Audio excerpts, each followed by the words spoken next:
ఏంటి మీ ట్రైలర్ చూసాను, ఎక్స్ప్రెషన్ భలే ఉంది, చాలా క్యూట్గా ఉంది. ఏంటి లవ్ స్టోరీ అన్న పెట్టారా సార్?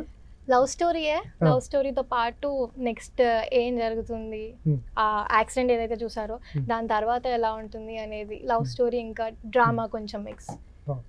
ఎలా ఉంది? ఎన్ని రోజులు వర్క్ చేశారు సినిమాకి? నాదైతే ఒక 15 days దాకా. ఆల్మోస్ట్ 1 month చేశారు.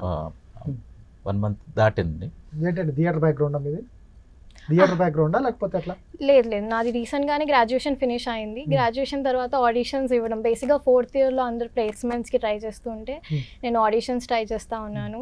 ఆడిషన్ ట్రై చేసే టైంలోనే చాలా ఆడిషన్స్ ఇచ్చి ఫార్చునేట్గా I got this film. Okay, ఇదే ఫస్ట్ మూవీ. యా. మీకు చెప్పారా సార్ కథ చెప్పినప్పుడు? అసలు గూగుల్ చేశారా అసలు ఇన్సిడెంట్స్ ఉన్నాయి, ఇవన్నీ ఉన్నాయి అని తెలుసా అసలు మీకు? టు బి ఆనెస్ట్ అసలు ఏం తెలియదు.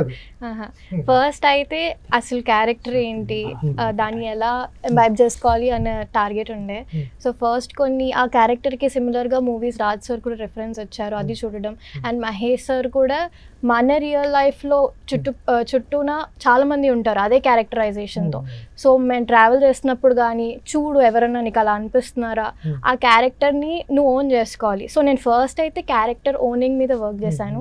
దాని తర్వాత ఆబ్వియస్గా సార్ మేము స్టార్ట్ అవ్వకముందు షూట్ 2-3 times స్క్రిప్ట్ చెప్పారు, ఈయన చెప్పారు, మహేష్ సార్ గారు కూడా నాకు స్క్రిప్ట్ నరేషన్ ప్రాపర్గా క్యారెక్టర్ మొత్తం అర్థమయ్యే వరకు సార్ ఎక్స్ప్లెయిన్ ఇలా ఎలా ఉంటుంది అనేసి. So he kept on explaining. అక్కడే నాకు క్యారెక్టర్ అర్థమైపోయింది. కొంచెం కొంచెం అటు ఇటుగా అసలు ఏంటి ఇది అనేసి అదైతే చూసుకున్నాను, లైక్ వాట్. ఆ తర్వాత ఇవంతా ఓన్ చేశాక then I researched about what it is.